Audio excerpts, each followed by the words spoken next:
ధరణి portal సృష్టించిన విధ్వంసానికి లక్షలాది మంది ఇబ్బందులు పడుతున్నారు.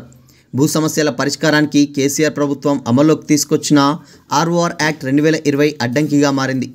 ఏ మార్పు తీసుకురావాలన్నా చట్ట సవరణ చేయాల్సి వస్తుంది. అందుకే సరికొత్త ఆర్ఓఆర్ చట్టాన్ని రూపొందించడానికి ప్రభుత్వం నిర్ణయించింది. శుక్రవారం సచివాలయంలో సీఎం రేవంత్ రెడ్డి ధరణిపై 2 గంటలు సమీక్షించారు. ధరణి కమిటీ సభ్యుడు ఎం సునీల్ కుమార్ కొత్త ఆర్ఓఆర్ చట్టం డ్రాఫ్ట్పై ప్రజెంటేషన్ ఇచ్చారు. సవరణల కంటే కొత్త చట్టాన్ని తీసుకురావడమే మేలన్న అభిప్రాయానికి సీఎం రేవంత్ రెడ్డి, మంత్రి పొంగులేటి శ్రీనివాసరెడ్డి ఆమోదముద్ర వేసినట్లు తెలిసింది. ఆర్ఓఆర్ చట్టాన్ని పబ్లిక్ డొమైన్లో పెట్టి సలహాను స్వీకరించనున్నారు. త్వరలోనే డ్రాఫ్ట్ యాక్ట్ని ప్రజల్లోకి తీసుకురానున్నారు. ఎవరి నుంచి విమర్శలకు తావు లేకుండా అన్ని వర్గాల నుంచి అభిప్రాయాలను స్వీకరించేందుకు వీలు కల్పించామన్నారు. ఏపీలో ల్యాండ్ టైటిల్ యాక్ట్ మంచిదైనప్పటికీ పబ్లిక్ నుంచి తీవ్ర విమర్శలు రావడానికి కారణం అభిప్రాయ సేకరణ జరగకపోవడమే. కొత్త చట్టంలో ఎలాంటి లోపాలకు తావు లేకుండా తీసుకురావాలని సీఎం రేవంత్ రెడ్డి నిర్ణయించినట్లు సమాచారం. కొత్తగా తాము తీసుకొచ్చే చట్టం రానున్న 20 ఏళ్ల వరకు ఉపయోగపడేలా ఎలాంటి మార్పులు అవసరం లేకుండా ఉండాలని ఆకాంక్షించారు. కొత్త ఆర్ఓఆర్ చట్టం అమల్లోకి వచ్చే ముందే ప్రజల్లో విస్తృతంగా చర్చ జరగాలని ప్రభుత్వం భావిస్తున్నది. దాని ద్వారా మంచి సలహాలు రావచ్చు. అంతకుమించి ప్రజలకు సంపూర్ణ అవగాహన కలగడం వల్ల రానున్న రోజుల్లో అమలుకు ఇబ్బందులు తలెత్తవని ధరణి కమిటీ సభ్యుడు భూమి సునీల్ కుమార్ అభిప్రాయపడ్డారు. మాజీ సీఎం కేసీఆర్ ఆర్ఓఆర్ యాక్ట్ 2020ని ఇంట్లో కూర్చొని చేయడం ద్వారానే ఇన్ని సమస్యలు తలెత్తాయని విమర్శలున్నాయి.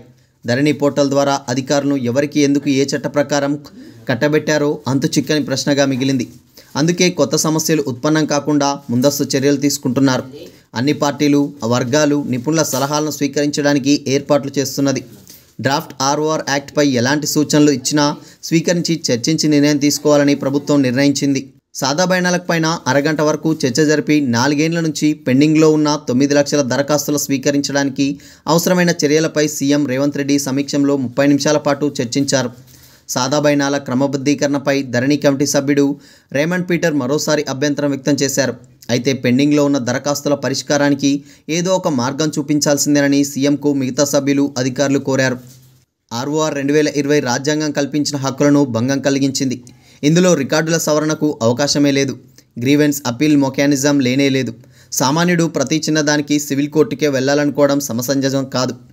ఆటోమేటిక్ మ్యూటేషన్ ప్రస్తుత రికార్డులతో సాధ్యం కాదు. ధరణి పోర్టల్ ద్వారా అధికారులను కట్టబెట్టడంలో చట్టబద్ధత లేదు. భవిష్యత్తులో సర్వేకు వెళ్లి రికార్డులను సవరించే వెసులుబాటు లేదు. సాదా బైనామాల క్రమబద్ధీకరణకు చట్టంలో సెక్షన్లు తొలగించారు. పెండింగ్ అప్లికేషన్లు, పార్ట్ బి సమస్యలకు పరిష్కారం చూపడం లేదు. 35 మాడ్యూళ్లతో గందరగోళం నెలకొంది. సామాన్య రైతుకు అర్థం కాదు. ఏ మాడ్యూల్లో అప్లై చేయాలన్నది రైతుకు ఎలా తెలుస్తుంది? ఇలాంటి 8 పాయింట్లతో కొత్త ఆర్ఓఆర్ చట్టం అవసరంపై ధరణి కమిటీ సభ్యుడు ఎం సునీల్ కుమార్ సమీక్షలో ప్రజెంటేషన్ ఇచ్చారు.